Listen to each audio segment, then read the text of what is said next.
A nossa seleção brasileira começou a caminhada nas eliminatórias para a Copa de 2026 se arrastando, mas para os mais supersticiosos isso pode ser um bom sinal, já que toda vez que começamos mal, terminamos com a taça levantada, ou quase sempre. Por isso, nesse vídeo aqui eu vou te contar como que foram as campanhas do Brasil nas eliminatórias que deram para nós os 5 títulos mundiais. E olha, 1958, lá na Suécia, foi o nosso primeiro título mundial, mas naquela época poucas seleções ainda participavam de eliminatórias e tinham, aliás, não eram tão poucas assim, mas tinha muitas desistências, como por exemplo, no grupo do Brasil, tinha Brasil, Peru e Venezuela, só que a Venezuela caiu fora antes de começar, porque desistiu, e a briga pela única vaga desse grupo aí ficou entre Brasil e Peru. O primeiro jogo em Lima terminou 1-1 e no Maracanã o Brasil venceu por 1-0 com gol do Didi. Beleza que foi só um confronto direto aí, mas os dois jogos não foi nada fácil, deu pra ver, né? O Brasil então foi à Suécia, conquistou seu primeiro título mundial e com isso, naquela época ainda tinha aquele sistema de vaga automática, o Brasil não precisou disputar eliminatórias para a Copa seguinte, em 1962 no Chile. Com isso conseguiu a vaga automática, ficou nesse meio período aí só disputando campeonatos sul-americanos, amistosos e Copa América. Foi pro Chile e ganhou mais uma Copa, foi bicampeão mundial. Com isso, não precisou disputar eliminatórias para a Copa de 66. Só que aí o Brasil foi para a Inglaterra e pagou mico. Caiu aí na fase de grupos, algo que só aconteceu nessa vez e na Copa de 1930 e 34 só. De lá para cá o Brasil nunca mais caiu numa fase de grupos de Copa do Mundo. E como vacilou em 66, precisou jogar eliminatórias para a Copa de 70. Eu disse que a caminhada sempre foi difícil, mas a exceção tá aqui, ó. Nessa Copa de 70, nas eliminatórias a caminhada foi a mais fácil possível, de todas. O grupo do Brasil tinha Colômbia, Venezuela e Paraguai. Aqui eram jogos fora e jogos em casa. Então o Brasil fez primeiros 3 jogos fora e venceu a Colômbia em Bogotá por 2-0, venceu a Venezuela em Caracas por 5-0 e venceu o Paraguai em Assunção por 3-0. 3 jogos, 3 vitórias, com um saldo aqui de 8, 9, 10 gols marcados e nenhum sofridos. Classificação praticamente encaminhada. E aí os jogos na volta no Rio, o Brasil goleou a Colômbia no Maracanã por 6-2, goleou a Venezuela também no Maracanã por 6-0, ganhou o Paraguai também no Maracanã, mas por 1-0. Fomos ao México e conquistamos o tricampeonato. Mas o problema mesmo aconteceu nas eliminatórias para as Copas de 94 e 2002. Mas antes de eu chegar lá, te peço, deixa aquele like maneiro aí se você está gostando desse vídeo até agora e se conhece o Planeta Futebol Clube apoiando esse canal. Se não conhece, já te convido a se inscrever, acionar o sino das notificações e assim tu não vai perder nenhum conteúdo que eu posto aqui. E olha que eu tô postando de segunda a sexta, todos os dias, né? De segunda a sexta, tô postando conteúdo aqui. Então, sem perder muito tempo, vamos lá pro ano de 1994. Aliás, os anos ali de 92 e 93. Especificamente 93, que o Brasil precisou jogar as eliminatórias mais suadas até aquele momento da sua vida. O Brasil vinha de períodos conturbados, vinha de uma Copa de 90 horrível, de troca de treinadores absurdos como nunca aconteceu. E aí o Carlos Alberto Parreira assumiu o Brasil, que caiu no grupo 2, e que enfrentou aí o Equador, logo de cara. O Equador sempre foi saco de pancada do Brasil, mas aqui essas eliminatórias foi bem diferente. Em Guayaquil ficou 0-0, e aí o Brasil precisou jogar de novo em uma altitude, dessa vez contra a Bolívia. O Brasil nunca, desde quando começou a disputar eliminatórias em 1954, nunca tinha perdido um jogo de eliminatória. Esse jogo contra a Bolívia em La Paz foi a primeira derrota da história do Brasil em eliminatórias. Para você ver a importância foi esse jogo aqui, que até hoje é falado aqui no Brasil, principalmente lá na Bolívia, que venceu por 2-0 com gols do Echeverri e do Penha. E a Bolívia formou sua melhor geração nessa época aqui, na década de 90, tanto que conseguiu ir para a Copa do Mundo aqui nessas eliminatórias. Aí o Brasil precisou se recuperar, foi até San Cristóbal pegar a Venezuela, que era baba, goleou por 5-1 com 2 gols do Bebeto, um do Rainho, um do Branco e do Palinha. E aí o Brasil foi a Montevidéu pegar o Uruguai, que àquela altura o Uruguai já tinha empatado com o Equador em casa, 0-0, tinha perdido para a Bolívia em La Paz por 3-1. Duas seleções aí favoritas no grupo, né? O Uruguai tinha uma boa seleção, ganharia a Copa América no ano seguinte em cima do Brasil em 95, tinha ido para a Copa de 90, fez até uma boa campanha lá em 90, mas estava indo mal das pernas assim como o Brasil. E o jogo em Montevidéu terminou 1-1 com o gol do Raí para o Brasil e do Fonseca para o Uruguai. O que seria um resultado normal foi um resultado péssimo para as duas seleções. Enquanto isso, a Bolívia ia fazendo a parte dela. Daí o Brasil foi ao Morumbi enfrentar o Equador, né, tentando se recuperar, e com gols do Bebeto, do Dunga venceu por 2-0. Pegou a Bolívia, deu o troco da derrota em La Paz, goleou no Arruda por 6-0, Arruda lá em Recife. com dois gols do Bebeto, um do Raí, um do Branco, um do Miller e do zagueiro Ricardo Gomes. E ele, Ricardo Gomes, foi responsável também pela goleada do Brasil em cima da Venezuela no Mineirão por 4-0, com 2 gols dele e um do Palinha e um do Evaí. Aí, a Bolívia encaminhou bem a sua classificação. Chegou na última rodada, Brasil, Uruguai e Bolívia, ainda brigando ali pelas vagas, né? O Brasil aí precisava da vitória, o Uruguai vinha de 3 vitórias consecutivas, assim como o Brasil também, e o Brasil contou aí com a volta do Romário. O Parreira atendeu o apelo popular, voltou o Romário ao time, e aí no primeiro jogo do Romário de volta aí nas eliminatórias, ele fez simplesmente a sua melhor aparição, sua melhor apresentação, sua brilhante carreira, um dos melhores jogadores. Para mim, o maior jogador que eu vi na história do futebol foi o Romário, e ele aqui fez a sua melhor partida, marcando os 2 gols da vitória do Brasil, que tirou um peso gigantesco. O Brasil continua sem ficar de fora de nenhuma Copa do Mundo. Até hoje é a única seleção que participou de todas as Copas. E graças ao Romário aqui, o Brasil foi aos Estados Unidos, se classificou ainda em primeiro lugar, já que a Bolívia empatou com o Equador. E a Bolívia também foi para a Copa do Mundo, o Uruguai ficou de fora aqui. Foi um sufoco danado, mas o Brasil voltaria a passar por isso para a Copa de 2002, quando começou com o técnico Vanderlei Luxemburgo no comando, e aqui o esquema mudou. O sistema das eliminatórias aqui já mudou, já não eram mais 2 grupos, eram todos contra todos. E ao invés de jogar ali 8 jogos, né? Agora as seleções passavam a jogar 18 jogos, todos contra todos, em casa e fora, turno-retorno. Então a caminhada aqui foi bem longa, foram 3 anos de eliminatórias mais sofridas da história. Aqui em 2002 foi pior do que as eliminatórias para a Copa de 94.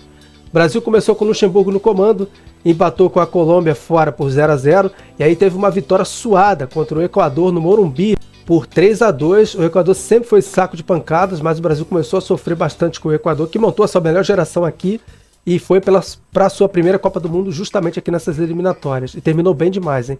E o Brasil sofreu e quase não venceu o Equador, saiu meio vaiado ali no Morumbi, 3-2, depois com o gol do Antônio Carlos, venceu o Peru em Lima por 1-0, e daí começam os tropeços. Foram jogos terríveis, em que o Brasil empatou com o Uruguai no Maracanã por 1-1, o Dário Silva marcou gol logo no começo do jogo, e o Brasil só não perdeu graças ao Rivaldo, nos minutinhos finais conseguindo empatar aquele jogo lá.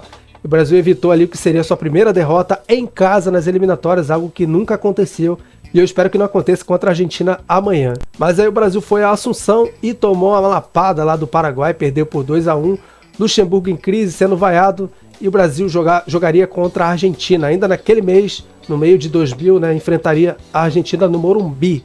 E o Brasil fez talvez aí sua única boa partida aqui nas eliminatórias, sua melhor partida com certeza, a única de nível alto nessas eliminatórias contra a Argentina no Morumbi, graças ao Vampeta, que marcou 2 gols e o Brasil venceu por 3-1, gols também do Alex e do Almeida aí para a Argentina, e tirou um peso aí momentâneo. Mas essa foi a melhor vitória do Brasil. A pior derrota da seleção brasileira em toda a história das eliminatórias vinha em seguida. O Brasil, que nunca tinha perdido para o Chile em eliminatórias, sofreu justamente a sua pior derrota. E foi uma péssima atuação, pode botar na conta aí de todo mundo, principalmente do Evanilson, do Antônio Carlos, que entregou 1 ou 2 gols aí, e o Rivaldo também, que jogou mal demais. E com gols do Stey, do Zamorano e do Salas, o Brasil levou uma derrota absurda aí de 3-0 para o Chile, que foi a pior seleção daquelas eliminatórias, tá? O Chile era tão ruim que ficou abaixo da Venezuela e da Bolívia e de todo mundo, do Peru, de todo mundo. Ficou em último lugar, mas aqui venceu o Brasil por 3-0. Brasil em crise, muita crise aí, mas o Luxemburgo se sustentando no cargo, e o último jogo dele foi esse, contra a Bolívia no Maracanã, Maracanã chuvoso. Ele resolveu convocar o Romário. Romário foi, né, marcou logo 3 gols, fez logo um hat-trick, e o Brasil venceu aí por 5-0 a Bolívia, que é uma seleção muito fraca, né, óbvio. E aí o Brasil se despedia aqui das eliminatórias, porque só voltaria depois dos Jogos Olímpicos, mas o treinador da seleção olímpica também era o Vanderlei Luxemburgo, que comandou tudo, toda a base da seleção brasileira, e ele não chamou, né, apesar de toda a pressão popular, chamou o Romário, ou outros jogadores acima dos 23 anos, poderiam chamar 3, ele não, ele levou todos os jogadores que esteve com ele no pré-olímpico. O Luxemburgo foi, mas o Brasil caiu nas quartas de final para Camarões com 2 jogadores a mais. Levou o gol de ouro, e o Luxemburgo, quando voltou ao Brasil, foi demitido, não continuou no cargo. Foi uma coisa bem esquisita lá, porque a seleção olímpica era uma coisa à parte do Luxemburgo, beleza, estava se arrastando com a seleção brasileira, mas era o melhor treinador nosso que tinha, né? E aí, quem assumiu o comando técnico foi interino, foi o Candinho, que chegou a treinar a Portuguesa e tudo mais, né? E o que ele fez foi simplesmente levar praticamente todo o time do Vasco, que era o melhor time do Brasil naquela época. Ele levou todo o ataque, mais o Juninho Pernambucano, mais vários jogadores do Vasco ali. E os 6 gols do Brasil, que venceu a Venezuela por 6-0, foram vascaínos. 4 gols do Romário, 1 do Juninho Paulista e 1 do Euler, Brasil 6-0. Daí, antes do jogo contra a Colômbia, que abria o segundo turno, foi anunciado o técnico Emerson Leão no comando. E ele não começou nada bem, tá? Porque o Brasil venceu a Colômbia por 1-0, foi aquele jogo que a torcida revoltada no Morumbi tacou as bandeirinhas no gramado. E o gol do Roque Júnior foi só nos acréscimos, na última bola, onde todo mundo já tinha vaiado, já tava gente indo embora, tacando bandeirinha. Já tinham desistido de tudo. O Roque Júnior, na última bola, foi lá e marcou o gol da vitória do Brasil. Que não conseguia fazer uma boa apresentação. O Leão, claro, estava começando ainda, mas viria péssimas apresentações, porque ele ficou só à frente do comando do Brasil aqui. O Brasil também jogou ali uma Copa das Confederações de 2001 sob o comando dele, caiu para a França. E sob o comando ainda do Leão, o Brasil foi até o Equador e sofreu sua primeira derrota na história para o Equador, com o gol do Delgado. Daí o Leão foi treinar a seleção brasileira no seu terceiro jogo das eliminatórias, terceiro e último. Porque o Brasil fez uma partida horrível contra o Peru no Morumbi, empatou por 1-1, o Romário fez o gol, o Parruelo fez o gol também do Peru, e aqui o Leão caiu do comando, né? E aí, por conta de toda a pressão que estava acontecendo aqui no Sudeste, no Maracanã e principalmente no Morumbi, a CBF resolveu aí distribuir os jogos do Brasil. Agora não seriam mais no Rio e em São Paulo, seria aí por outros lugares do Brasil. Mas antes tinha a estreia do Filipão, que assumiu aí o 4º técnico a assumir a seleção brasileira nessas eliminatórias, nos 18 jogos, e ele já assumiu com derrota, mas esse jogo aqui foi, né, o Filipão, na verdade, ele chegou e foi até o final da Copa, foi lá trazer o Penta para nós. E o Brasil perdeu por 1-0 com o gol do Magadianes, ele estreou com derrota, mas aqui o Filipão decretou que seria o último jogo do Romário na seleção brasileira, no comando dele. Apesar do Baixinho estar fazendo chover lá no Campeonato Brasileiro, a camisa do Vasco, levou o Vasco ao título brasileiro da Copa João Avelange, ao título da Mercosul também, estava sendo artilheiro do ano do Brasil.